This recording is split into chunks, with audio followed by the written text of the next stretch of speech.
Idol, nandito po tayo sa shop. Patingnan ko lang po yung aircon ko. Medyo mainit. Makakulang sa preyon. Nandito ako sa may Arbatas. Hindi na po ako nakapag-live kanina. Pagdating sa bahay at naramdaman ko to. Baka isa po, marami pong pulis dito eh. Baka mamaya makita ko. Ngayon ko lang ituloy yung pagbablog ko. Andito ako sa may shop. Pilipino rin kaibigan ko. Siyang titingin ng aircon ko sa sasakyan. Kaya magandang umaga ko dito. Umaga pa lang dito. Diyan sa Pilipinas, tanghali na.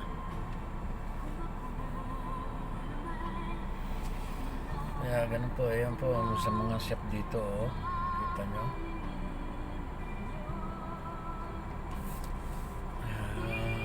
Pasensya ho. Nakain po kami ng ano ba yun?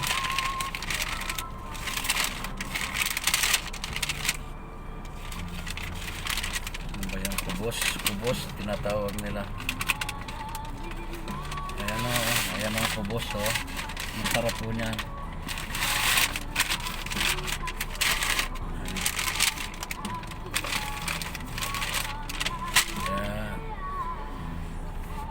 Dito na po ako sa shop nila. Papaayos ko po yung aircon ko. Talagang hindi ka mapakali pagka may init. Sobrang init dito. Nasa ngayon, mga 44 ho siguro ang init. Tapos mamaya uulan na naman. Kaya kung minsan noon, nagkakasakit din ang mga tao rito dahil sa init, biglang uulan, babasa.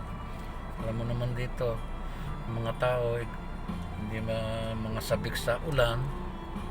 Kung minsan nga, umuulan pa nga naglalaro pa sila. Lalo na nga isang gabi, kumikidnap.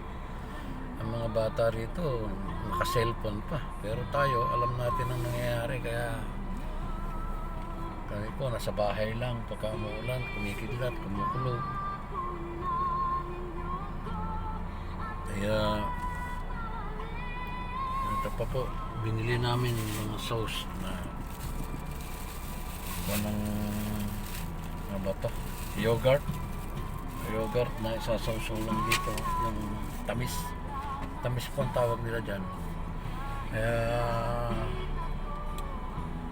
masarap po, kaya lang siyempre may sugar ho, kaya hindi ako masyadong kumakain. Dieta ba,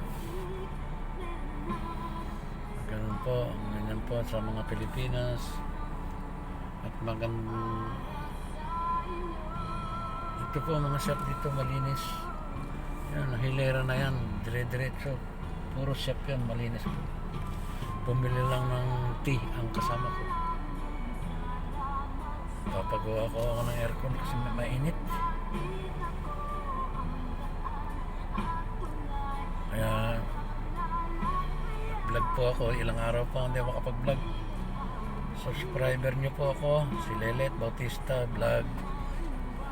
Kaya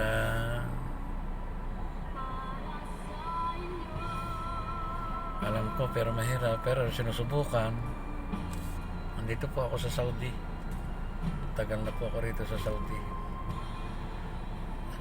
Dati po nagsusugal ako rito, nagsasabong, ano. Ngayon hindi na ako, walang bisyo.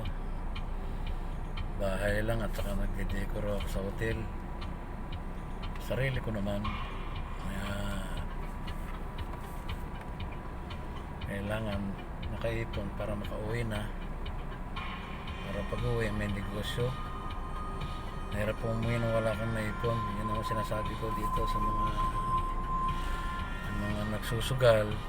Kailangan ay mag-ipon-ipon din kayo kasi walang mangyayari sa buhay nyo pag uwi ng Pilipinas. Nakanganga rin kayo, magsugal kayo, pero konti lang, konti. Pero itabi nyo yung parang maipon nyo para pag-uwi mo. Para pag-uwi nyo, meron kayong madudukot. Ngayon po, ganito. Mula ho nung ma-stroke ako. Wala na po akong kabisyo-bisyo.